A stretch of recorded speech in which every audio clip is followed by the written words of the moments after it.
Well, thank you for joining us for another episode. I'm Josh Sommers. Great to be with you. And we want to thank everyone for supporting us. We're getting more subscribers. And of course, we're talking about business, news, and politics of the Hudson Valley. We have a very special guest this week, Orange County Executive Steve Neuhaus, who is a leader in the Hudson Valley that we're very proud of. Steve, What's up, brother? How you doing, man? Thank you for joining my show. I'm glad to be here. Been watching them, so I'm like, when am I getting my invitation? And now it's finally here. Yeah, I wanted to get us off the ground and make sure that I was working real hard. We have a great team here at Focus. Awesome. I love working with you guys. Yeah, so you and I go back pretty far. Way back, yeah. So when you ran for county executive 11 years ago, I had a chance to work with you. And we had a lot of fun. We filmed my first commercials here in this room. That's right. Yeah. Yeah. And And I remember I had to do like 20 takes. Everybody else, all the other speakers did one take and done. Yeah. Well, I look at what you came into as county executive. The county was losing money. Tough times. Yeah. Budget was I remember meeting the deputy county executive that I brought in with me. I remember meeting at Christopher's Restaurant in Chester with the finance and the budget director for the county and my financial advisor back from Chester.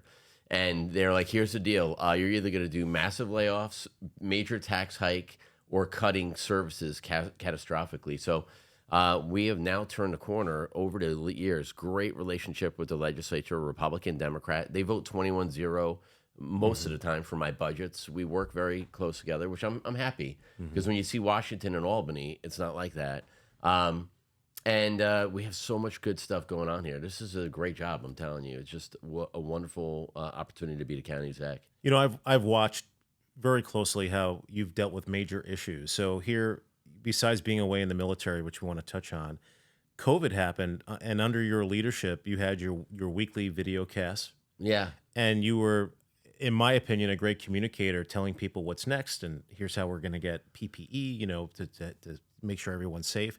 What's your reflection on some of the tests you had? Maybe you can start with COVID. I did love it. I didn't love the experience, but I did love to be able to have that relationship with the public, because just like the public, there was conflicting messages coming from the president, from the governor, and to to give them a little bit of a pushback. Nobody knew what the hell was going on. Yeah. They were like, your cat could carry it, and then the next week, we have to retract that. Fauci came up with something, and it's not doing.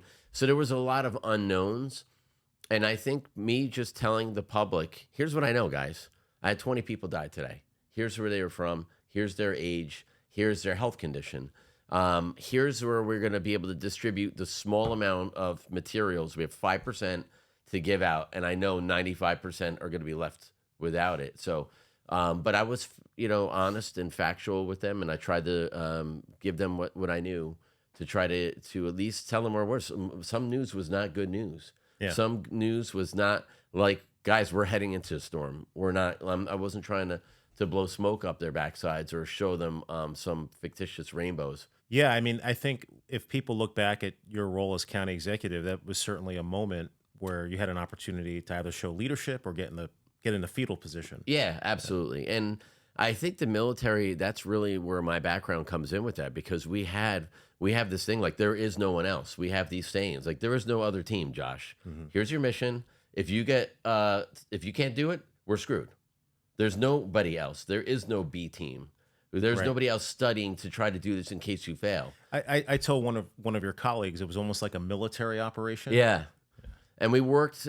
We actually, I got to tell you, my most recent MOB was in Europe, but it was a little different than Iraq. But Iraq was actually a MOB where the Americans were leading the fight.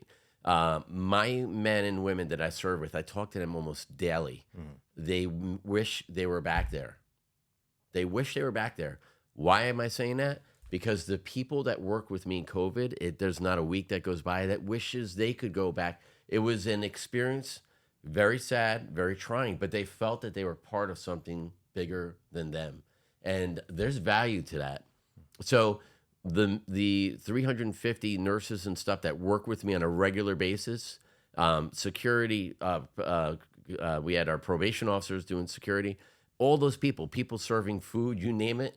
And on a regular basis, those men and women call me and say, man, I just feel like I'm not part of something that big anymore. And I was so privileged to be there, but I want to go back there. Tell us about your military service. So you really balance your life pretty well. You have family, you Yeah, have beautiful kids. great. I Oh know my that you're, God, you're pride and joy.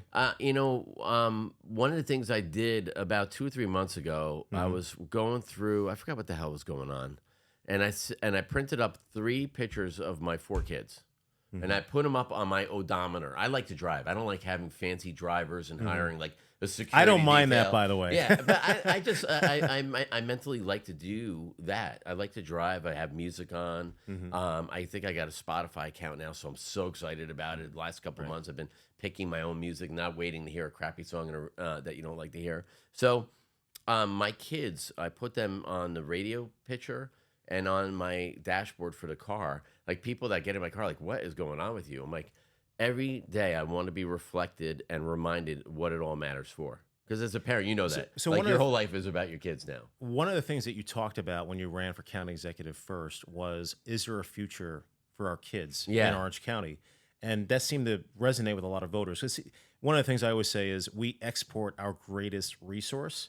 Our kids grow up here, And leave. they leave. Yeah. And And that's what are you doing to change that? So that's going to happen anyway, organically. But the only way you stop that, you want to give them options because when you travel all over the country, this country's so great. And I get asked all the time because I travel all the time. When I come back and I talk to kids around the schools and stuff like that, they ask me, they're like, forget the county exec, tell us about your military stuff. And then they ask me, where's the best place you've ever visited? I'm like, man, that's easy. And they're like, is it Japan? Is it Korea? Is it Iraq? Is it Germany? I'm like, no, here, guys. Mhm. There's so much, the protections that we have for our citizens and the diversity in this country, like going out to the Midwest and Colorado, is just phenomenal. But so they do have the opportunity to travel all over the country and get jobs at other places.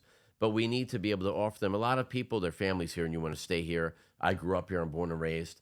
So what do you need to do with that? You need to provide some good jobs. And the Yeah. medical field is off the charts. They've been always strong. But we're looking at tourism is now this newest industry that's grown. Film is another new industry that's Sure. grown here. Yeah. The one that needs to grow is technology. As you know, Taiwan is like a reason why I'm going out to the Pacific is Taiwan is this big problem out there between the United States and our allies in China. China wants it, and the value of it, besides political, is the technology. Right. Majority of the chips are manufactured there that everybody depends on. So what you've seen the United States do is reflect on that, and you see massive chip manufacturing being made here, manufacturing coming back here. And manufacturing, if you and I talk to a school right now, if you said, who wants to be in manufacturing? No hands would go up. Who wants to work with, if you said, who wants to work with computers, automation, and all sorts of stuff like that, hands will go up. And you and I've seen that locally. So those are the type of jobs we need to bring here. Yeah, so I have a question that comes up often is that the quality of the jobs here could be more desirable.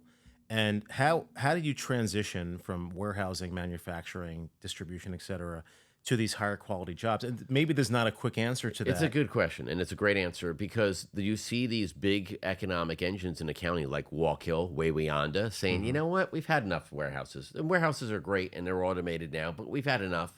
And they're changing and they're doing moratoriums so they can reassess their zoning to try to make it more accommodating to something else, like the movie industry, like the tech manufacturing industry. And that is happening, and that's a good thing. I think it's you want to have a diverse portfolio, just like you are looking at your retirement. You don't want to have it all in one thing just because if something tanks, you want to be backed up by other different investments. So that's what I look at as a county and as these local towns are doing too. We have great town supervisors and mayors, Democrat and Republican.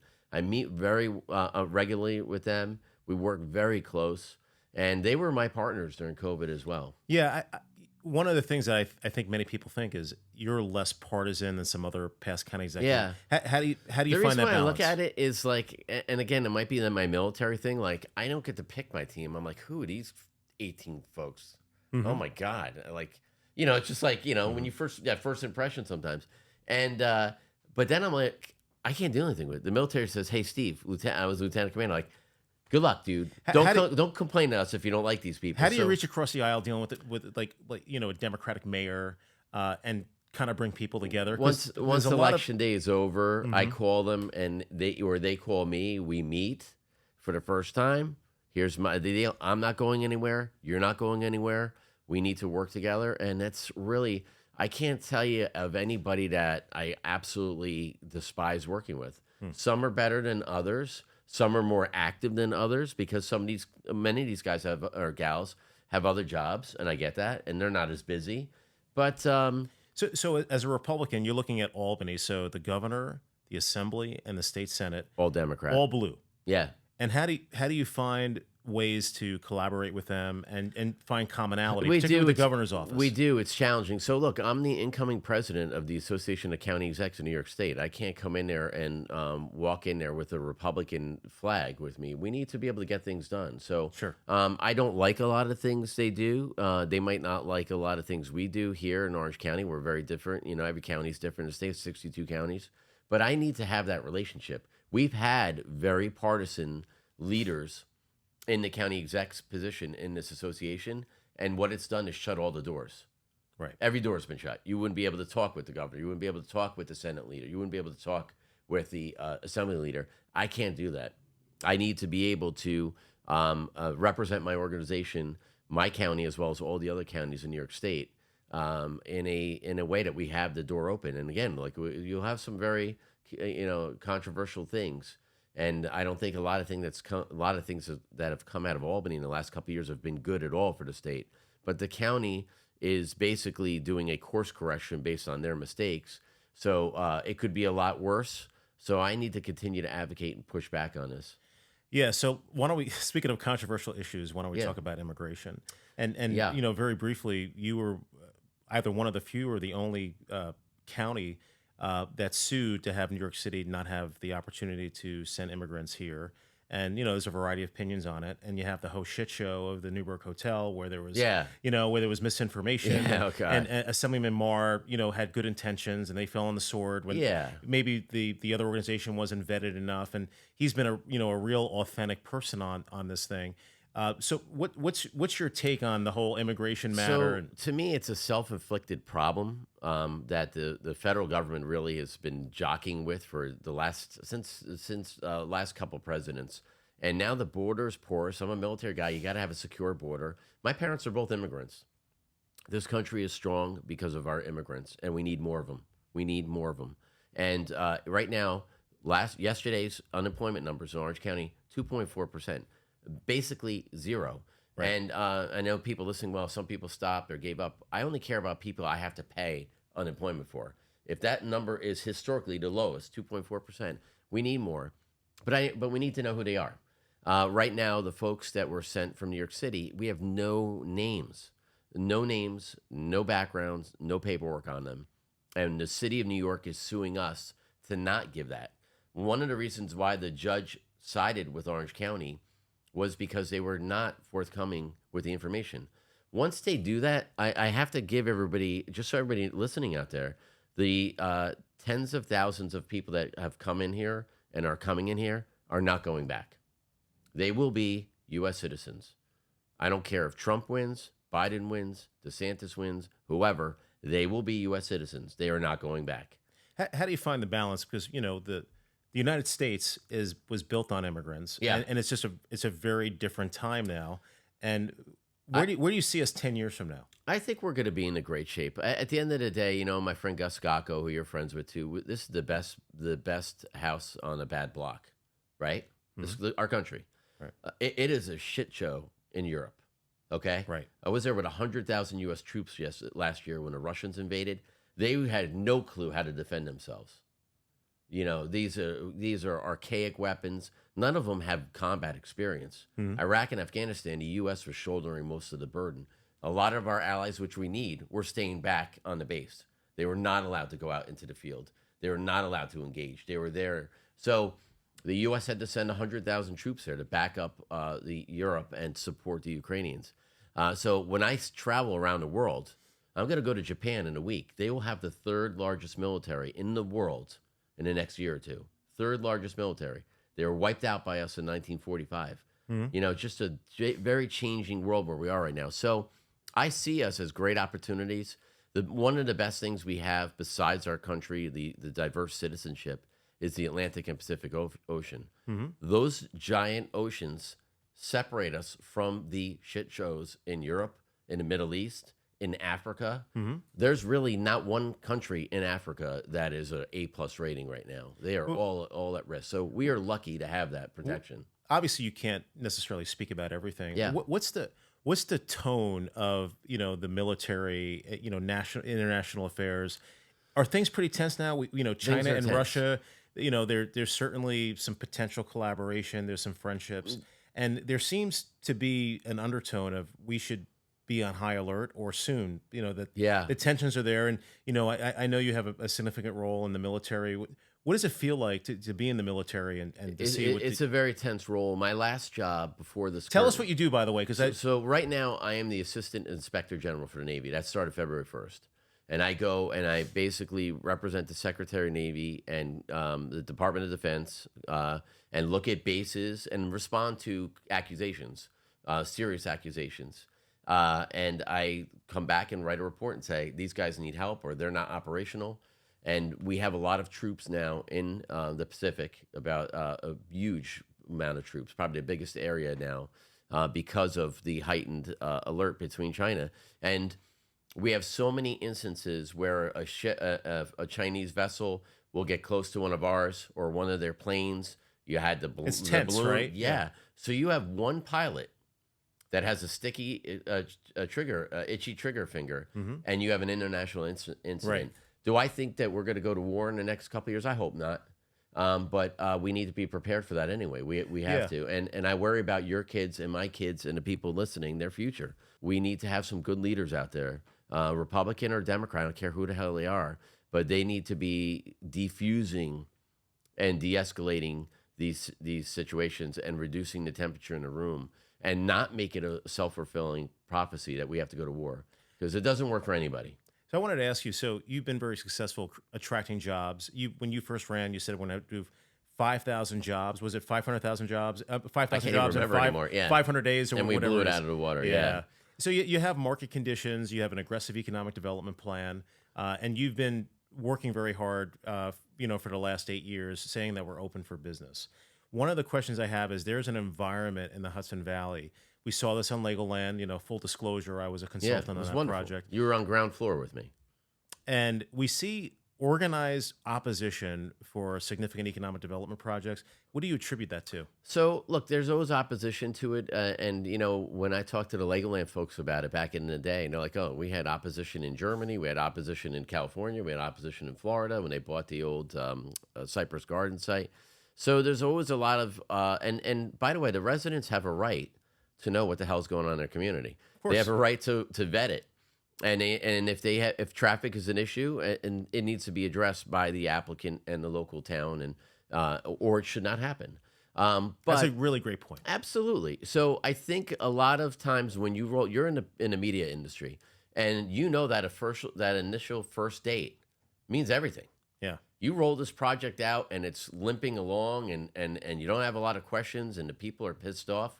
You are now setting a bad tone going forward. So that's why it's critical. I meet with these developers first, intimately, personally, myself. I don't pimp it off to one of my staff.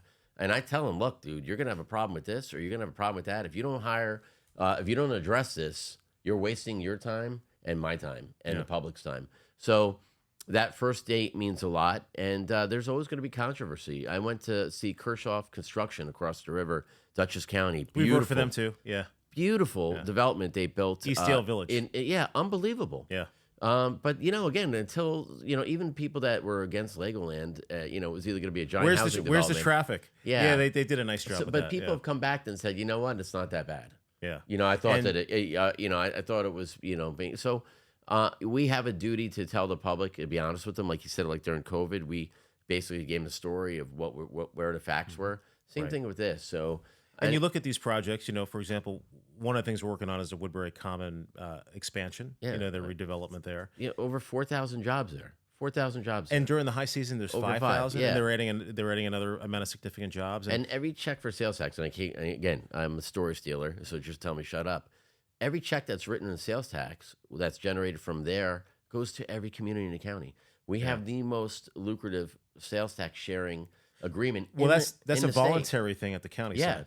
So we share some of these counties don't share with Right. their local towns, villages, and cities. Hmm. So every time somebody buys a gallon of gas in Goshen, or buys a dress at a shop in the Commons, or buys a piece of pizza at a shop in Middletown, it's being equally distributed between the state, the county, and every town, village, and city in Orange County. I mean, it's found money for most of these communities. It's great stuff. Most counties around the state saw a dip. Okay.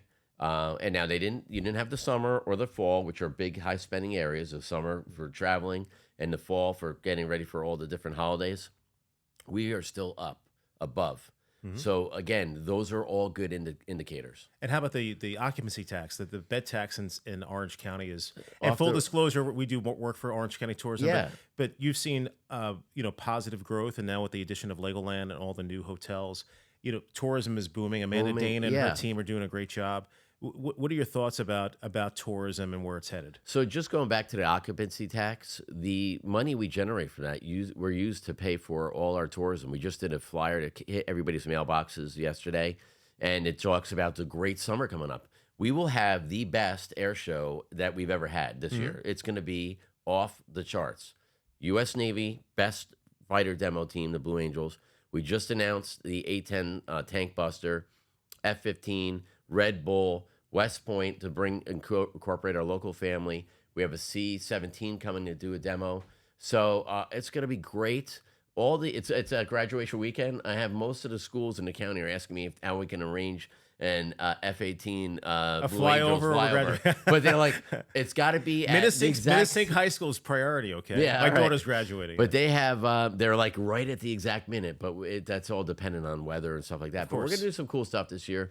So that money so when people stay in our county and they spend money at a hotel, that money gets rolled back into our tourism campaign and advertising anything from Applefest to the air show to the Woodbury Commons, a huge 13 million plus people a year coming up here to that. Right. So you got to roll all that stuff. So if you want to say, okay, while you're shopping with your family at the Commons, how about you check out one of our wineries?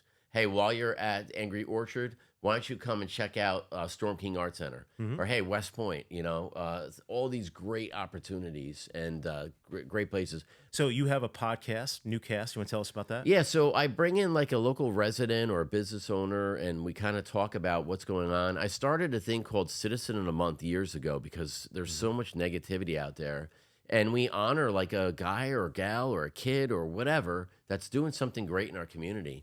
And yeah, I just was telling you before we came on, yesterday I honored this cute little kid, Grady from Port Jervis, Right. has Down syndrome. Didn't get a fair deck of cards when he was born in this world. Mom's a wedding photographer. Dad's a 4-time veteran, 2 in Iraq, 2 in Afghanistan tours. This kid gets flowers from when weddings are over and drops them off at random people's houses. But he gets them to people and just says, I hope you have a nice day today. And you would be amazed on the response from people that are like having a bad day. Like, Right. is my business okay? Or, hey, I had a loss in my family. And some random stranger comes and plops a bouquet of flowers on your doorstep that says, hey, I hope you're doing well. I hope you have a great day. That's beautiful. That matters. Yeah. That's what matters at the end of the day. So it's good stuff. What keeps you up at night? So I will fight anybody. I'm not a tough guy, but I've been through a lot of stuff in my life. I've been through 4 deployments overseas, and I will fight anybody. I'm not saying I'm going to win, but what really worries me is an active shooter situation. I work very close with our schools, and we're doing all sorts of cool stuff. We do drills, and we're always preparing for the worst. We always go around the room, guys, what are we missing here? And they're done. The FBI says an active shooter situation is done within 3 to 5 minutes. Right. So I need to make sure my emergency management team, and that involves everybody, fire, EMS, police, have the training, have the tools, have the communication systems to get their best shot to go there to save human beings. And by the way, I do training for human beings. I hate to say that.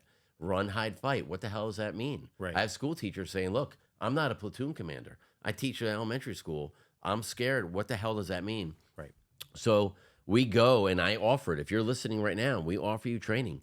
I'm offered training now, CPR for free, every school in the county, any business, anybody listening, your folks right here, right now. I'll schedule somebody to teach you CPR. I've been to places where I showed up with emergency responders, the mother's laying on the floor, Christmas Day, under the Christmas tree, kids crying, fathers crying. I show up 5 minutes later, she's dead. Yeah. If somebody knew how to do CPR, you might have had a chance to save her. It takes an hour of your life to learn how to do CPR, and you might have an opportunity to save someone's life. That simple. Wanted to ask the next year, what's it like? What's your goals?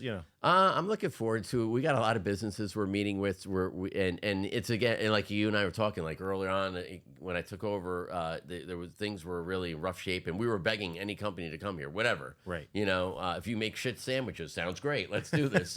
But now we're gotten picky. Everybody around the county can get picky, and we can. I guess not kind of a good fit for Orange County. Go somewhere else. I know a great place that would love a smelting plant. Not here. All right, so we're gonna have a little fun. All right, cool. Yeah. I thought we were having fun. No, we are. We're gonna mix it up a little bit. First of all, it's great to have you join us. Yeah, this is great. Yeah, I love being with you. You and I have a lot of. You and I have been friends for a long time, and this is cool stuff. All right, so we're gonna play word association. Yeah. So I don't want you to get in trouble. No one's getting canceled today. Okay. But I'm gonna say a word, and the first thing that comes in your mind. But we have to move really fast. Okay. I feel like I'm on Jimmy Fallon's show now. Okay, go. All right. Chester. Industrial Park. Sorry. I mean, that's what I grew up there. There's a lot of jobs there, so I could tell you a lot of things, but one word. Yeah. All right, baseball. My sons. Hudson River. Striper fishing. Cast and reel. Fishing on Never Sink. Sorry, I know it's one word, but sorry. Social media. Troublesome. Not for me, just troublesome in general. For sure. Lead to some negativity. Local. The strength. Brendan Fraser. Proud. I'm proud of him. Well, he filmed The Whale here. I'm proud of him because he had a lot of struggles in life, honestly. Yeah. If you saw those Grammy speeches or Oscar speech, sorry, the guy from Indiana Jones and him were both written off as like, yeah, your time has passed. I know. And they struggled. Yeah. Everybody listening to this podcast struggled or is struggling. We all love a comeback. So that's what's great about it. Yeah, for sure. That's why they say never meet your heroes. You'll be disappointed, right? I never heard that before. Yeah, never meet your heroes. Line. Because everybody thinks they're this Superman and never has depression issues or never got fired from a job. So what would happen if we met Han Solo, Harrison Ford? Because he hates the limelight, right? He does, yeah. Well, you and I have watched Star Wars movies before. Rogue One's one of my favorites. Yeah, I love it too. It's like you said it was like the Dirty Dozen. Yeah. But Harrison Ford, he said, I just can't be anonymous. I can't like go to the mall or go to a restaurant. So Some of them do. Again, I have ADD, so I cut people's off. Yeah, and I miss. Me too. I miss. I had dyslexia so sometimes I write things backwards. But it works for me. I mean, I'm a military officer. It's worked so far. So and I'm an accounting exec. And so two quick things. I had Robert De Niro show up at my air show one year, and like his plane couldn't take off because everything was shut down, and the security guy came over and said, he doesn't want to be known. You mind if he shows up? Now, he showed up with his ex-wife and kid. And I said, yeah, tell him to come out. He can hang out with me. He had a baseball cap. Nobody knew who the hell he was. It was great. And one thing about meeting your heroes, when I was young, my sister and I were on vacation in the Caribbean. And you mentioned Whitney Houston. And she's great. She was an awesome artist. Unfortunately, it's a terrible death. But my sister went up to see her, and her mom came in between and said, no. She's on, and we were little kids. I'm talking, I was like 8. My sister was like 10. Yeah. And it was like shattering because my sister was like, oh my God, Whitney Houston. And Whitney was coming over to us. And the mom says, no, we're on vacation. So you don't want to meet your hero sometimes. I think Harrison Ford would be pretty cool with you and I. Maybe, yeah. Maybe we shouldn't meet with him to ruin it. There was a great video where someone was saying, I'm a big Star Wars fan. They bring him a Lego Millennium Falcon. And he looks at, and he threw him over his shoulder. And he's kind of done with the Star Wars thing, but, we digress. Sorry to talk about geeky stuff. We're going to finish word association. Okay, yeah, sorry. Mid-Hudson Bridge. Wonderful. Road trip. That's our final one. Road trip. I love them.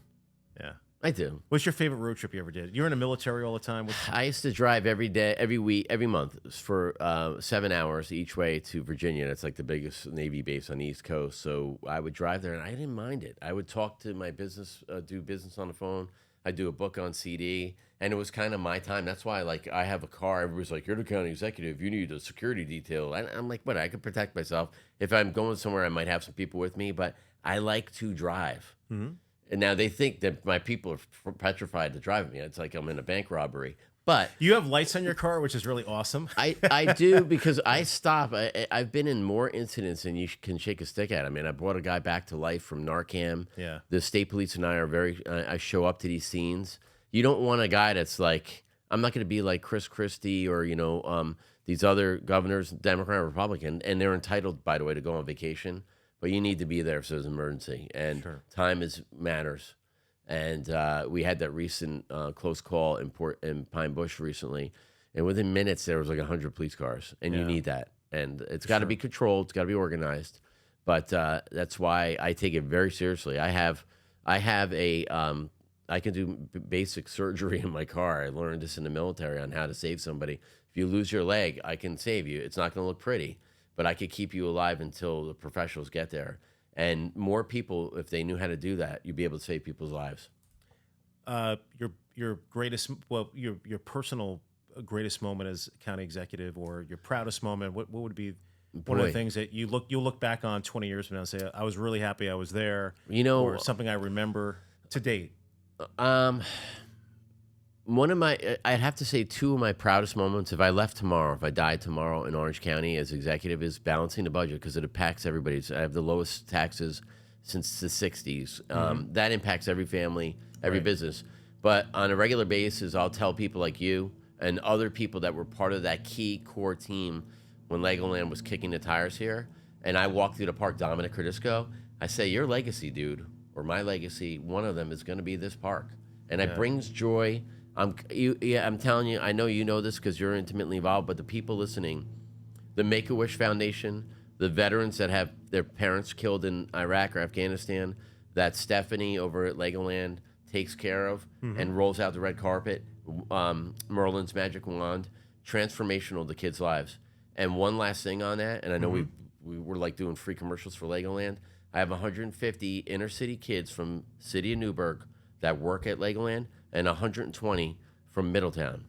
Kids that sometimes their parents are referred to as ninjas. No income, no job, no asset, not a lot of hope for some of these kids. Getting an opportunity to get out there, getting money to pay for school, getting a paycheck, that makes a difference. Steve, thanks for joining our show. It was fun to be with you. And like I said, it's like sitting at the bar with you or sitting at a restaurant having lunch. Thank you so much, brother. Thank you. And you can check him out on Newcast. It's a great video podcast. Thanks, absolutely. Steve. Thank you. Thank you again. Our special guest, County Executive Steve Neuhaus. Great conversation. You can find us every week. We talk business, politics, and entertainment in the Hudson Valley. I want to thank our sponsor, MidHudsonNews.com.